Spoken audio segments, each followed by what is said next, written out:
새벽기도에 나오신 믿음의 성도님들을 주님의 이름으로 환영합니다. 이 시간 마음 모아 샘물의 기도를 하나님께 드립니다. 마음 모아 샘물의 기도를 하나님께 드립니다. 먼저 우리 믿음을 고백합니다. 너희가 아들이므로 하나님이 그 아들의 영을 우리 마음 가운데 보내사 아빠 아버지라 부르게 하셨느니라. 아멘. 하나님 아버지, 오늘도 샘물의 모든 성도들과 함께해 주옵소서. 눈동자와 같이 지켜 보호해 주시고 우리의 기도를 들어 주옵소서. 예배와 교회를 위해 기도합니다. 내 영혼아 여호와를 송축하라. 여호와 나의 하나님이여, 주는 심히 위대하시며 존귀와 권위로 옷 입으셨나이다. 아멘.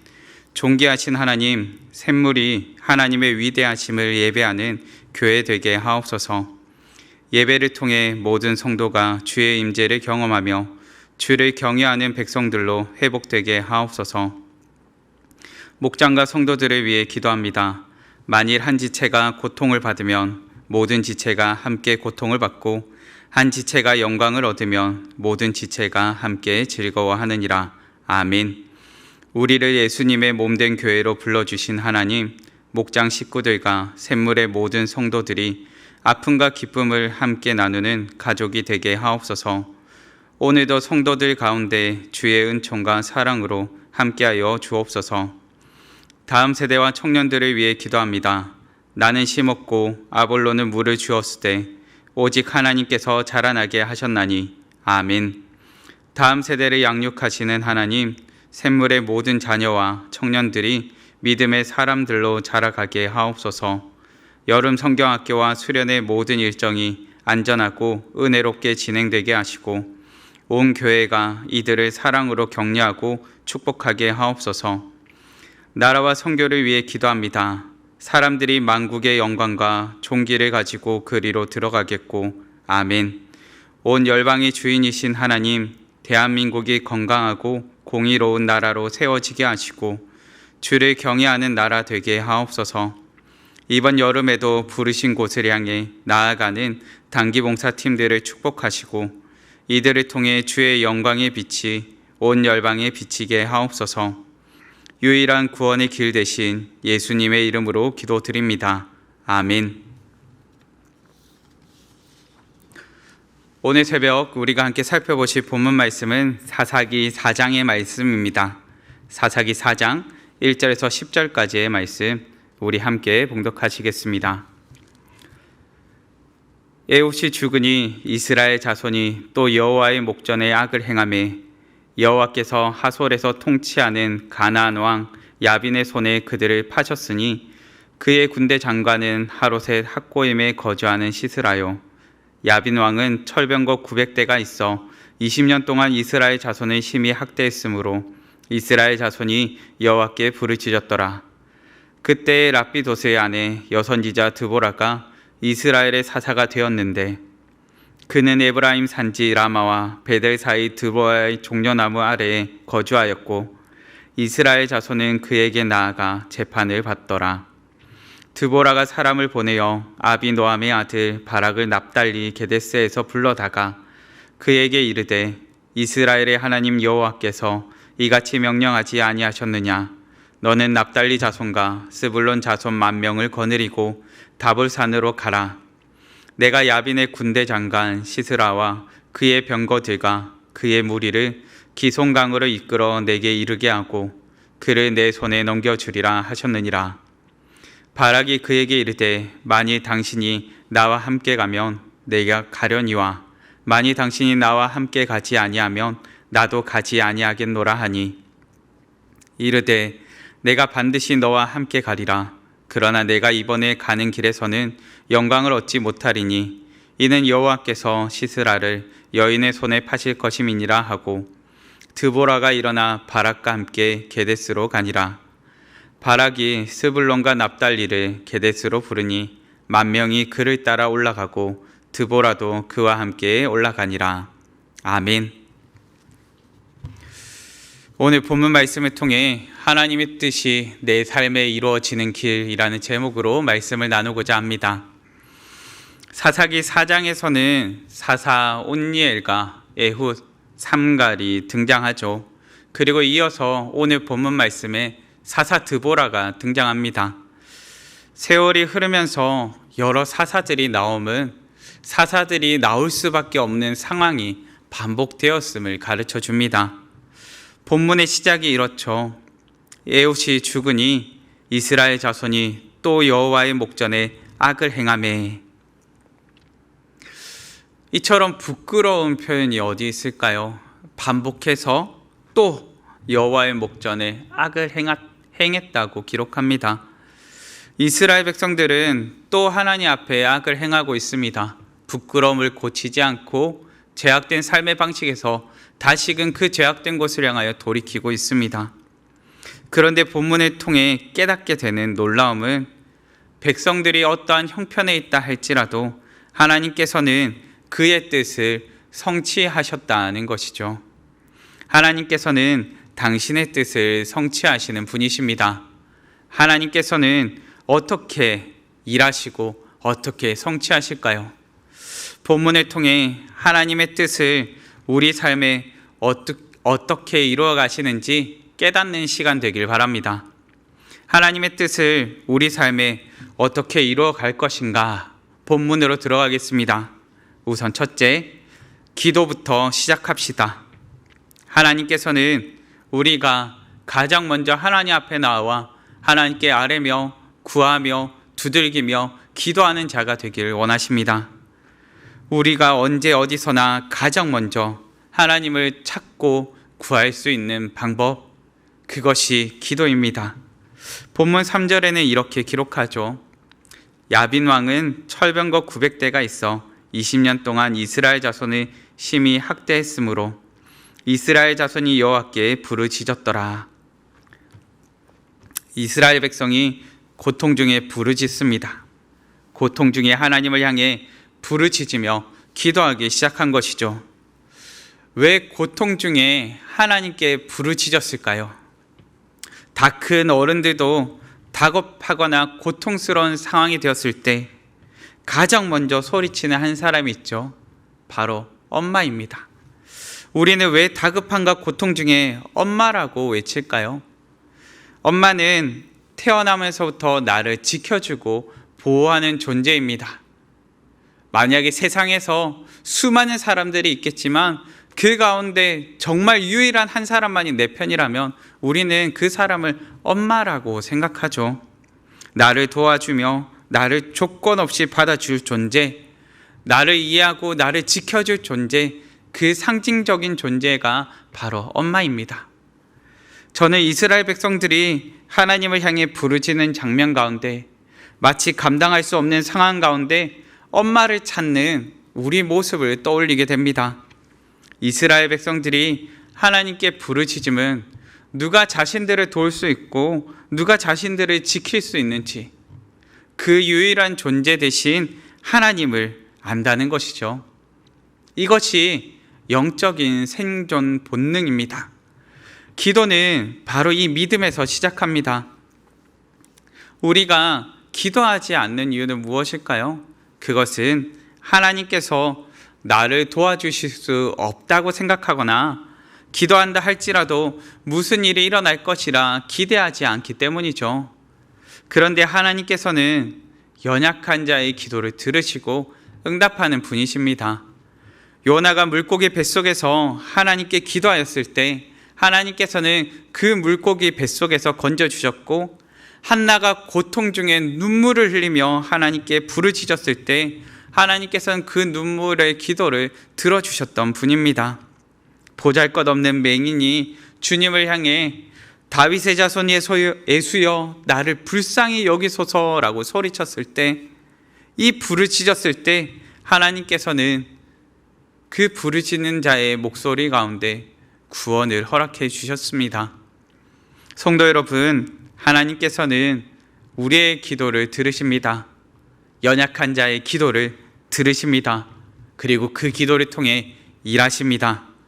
우리를 구원하실 하나님께, 그 하나님께 기도로 나아가는 우리 되기를 바랍니다. 가장 먼저 하나님을 찾고 구하고 두드리며 하나님의 일하심을 기대하는 우리 되길 간절히 바랍니다. 이어서 살피는 둘째, 말씀으로 방향을 정합시다. 우리가 기도를 통해 하나님의 응답을 경험할 때 하나님께서는 인생 가운데 다양한 방법으로 역사하시죠. 하나님을 경험하는 삶이라는 산공부에서 특별히 그 교재 가운데서는 하나님께서 어떻게 응답하시는지 기록을 해놓습니다. 하나님께서 응답하시는 방법에는 환경도 있겠고 공동체도 있겠지만 가장 우선적으로 말씀으로 응답해 주심을 가르쳐 줍니다. 하나님께서 때로는 당신의 뜻을 감춰 두실 때도 있겠지만 하나님께서는 많은 경우 당신의 뜻을 분명히 알리시는 분이죠. 하나님의 말씀은 상황을 없애준다기보다는요, 상황을 바라보는 시선을, 상황을 바라보는 방향을 바꿔줍니다. 우리의 시선이 향해야 할 곳을 가르쳐 줍니다. 그렇게 가장 중요한 분별의 지혜는 말씀으로 삶의 방향을 정하는 것입니다. 본문 7절과 8절 말씀입니다. 내가 야빈의 군대 장관 시스라와 그의 병거들과 그의 무리를 기송강으로 이끌어 내게 이르게 하고 그를 내 손에 넘겨주리라 하셨느니라. 바락이 그에게 이르되 만일 당신이 나와 함께 가면 내가 가려니와 만일 당신이 나와 함께 가지 아니하면 나도 가지 아니하겠노라 하니. 사사 드보라가 야빈 왕의 군대를 넘겨줄 것이라 하나님의 말씀을 선포합니다. 문제는 여기서 망설이는 바락을 보죠. 바락이 이처럼 망설이는 이유는 무엇일까요? 야빈 왕에게는 철병거 900대가 있기 때문이죠. 강력한 군대가 야빈 왕에게 있습니다. 전쟁을 해야 할까요? 전쟁을 하지 말아야 할까요? 무엇이 맞는 길일까요? 이때 사사 드보라가 와서 하나님의 말씀을 전포하죠. 사사 드보라, 이 드보라라는 인물이 하나님께서 보내신 인물이라는 것, 그리고 하나님께서 그를 통해 역사하신다는 걸 알지만 그럼에도 그의 마음 가운데는 망설임이 생깁니다. 하나님의 말씀을 선포하며 전쟁으로 나갈 것을 사사가 말하지만 이에게는 아직도 철병거 900대가, 그 가운데 있는 강력한 군대가 너무나 크게 다가옵니다. 성도 여러분, 우리에게도 이처럼 인생의 철병거가 크게 다가올 때가 있습니다. 우리를 주저하게 만들고 결단하게 하지 못하는 요소들이 있죠. 때로는 움츠리게 만들고 때로는 망설이게 만듭니다. 안 될 것 같은 상황이나 실패에 대한 두려움이 우리를 주저하게 만들죠. 눈에 보이지 않는 하나님의 일하심보다 눈앞에 보이는 대적이, 눈앞에 보이는 상황이나 눈앞에 보이는 그 무언가가 더 크게 다가옵니다. 실상 우리에게도 바락과 같은 망설임이 찾아옵니다. 어떻게 해야 될까요? 망설임의 순간 어떻게 해야 될까요? 이 망설임의 순간 하나님과 함께하는 길을 택하는 우리 되길 바랍니다. 철병거 900대로 망설임이 생기는 바락 앞에 하나님의 말씀이 들려왔습니다. 눈에 보이는 상황에 압도당할 것인가, 아니면 눈에 보이지 않는 하나님의 말씀을 따라 그 말씀 앞에 온전할 것인가, 선택의 갈림길이 찾아옵니다. 성도 여러분, 그 갈림길 가운데 하나님의 말씀으로 삶의 방향을 결정하는 우리 되기를 바랍니다. 하나님께서는 말씀을 통해 하나님과 함께할 길을 가르쳐 주십니다. 우리는 선택의 갈림길 가운데 우리에게 더 유리한 길을 찾고 더 편한 길을 찾고 더 손해되지 않을 길을 찾습니다. 그런데 하나님께서는 우리에게 하나님과 함께할 길을 가르쳐 주시고 참된 행복의 길이요, 진리의 길이요, 선한 길을 가르쳐 주십니다. 말씀을 통해 하나님과 함께하는 길을 분별하는 우리, 하나님과 함께하는 길로 삶의 방향을 정하는 우리 되길 간절히 바랍니다. 우리는 본문을 통해 하나님의 뜻을 우리 삶에 어떻게 이루어갈 것인가를 살펴보고 있습니다. 기도로 시작하며 말씀으로 올바른 방향을 정해야 함을 깨닫게 되죠. 이제 마지막으로 살피는 셋째, 순종을 통해 완성됩니다. 하나님께서는 우리의 순종을 통해 일하시며 우리의 순종 가운데 하나님의 일하심을 경험케 하는 분이십니다. 사사 드보라를 통해 선포된 하나님의 말씀, 그 말씀 앞에 바락이 순종합니다. 그런데 본문을 통해 보는 순종은요, 조건부 순종이죠. 8절 하반부의 말씀입니다. 당신이 나와 함께 가지 아니하면 나도 가지 아니하겠노라. 바락이 드린 것은요, 온전한 순종이 아니었습니다. 어떻게 본다면 부끄러운 순종이라 할 수 있죠. 그런데 실상 우리도 이처럼 부끄러운 순종을 드릴 때가 있습니다.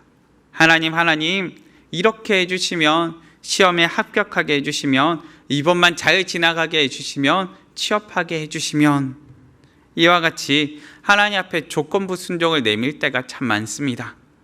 하나님, 순종하긴 순종할 건데요, 하나님께서 먼저 제 조건을 만족시켜 주시면 안 될까요? 라고 하면서 하나님 앞에 먼저 조건을 들이밀고 하나님 앞에 그 조건을 이루어 달라 요청할 때도 있죠.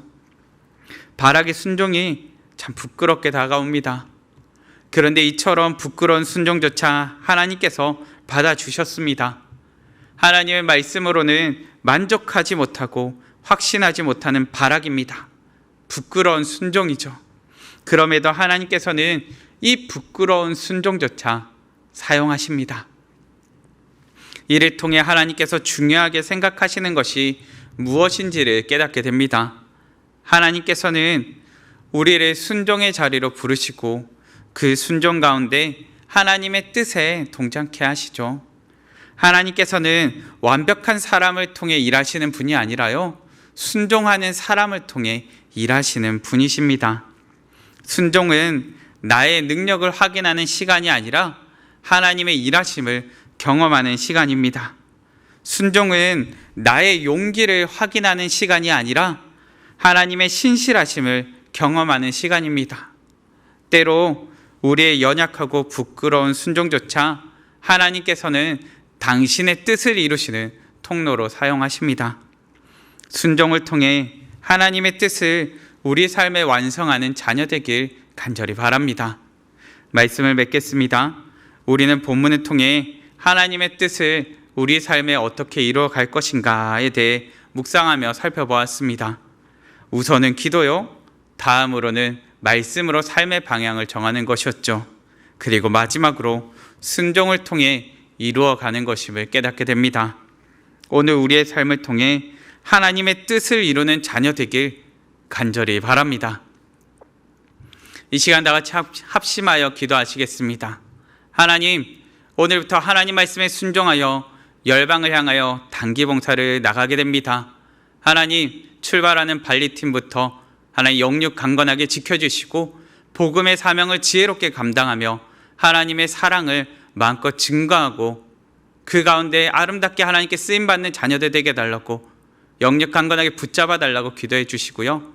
그리고 이번 주말부터 유치부 여름 성경학교를 시작으로 해서 차례로 또한 여름 성경학교, 여름 수련회가 진행됩니다. 하나님께서 은혜 더해 주셔서 우리의 다음 세대가 불같이 일어나는 여름 되게 해달라고 합심하여 기도하시고 각자의 기도 제목으로 기도하시겠습니다.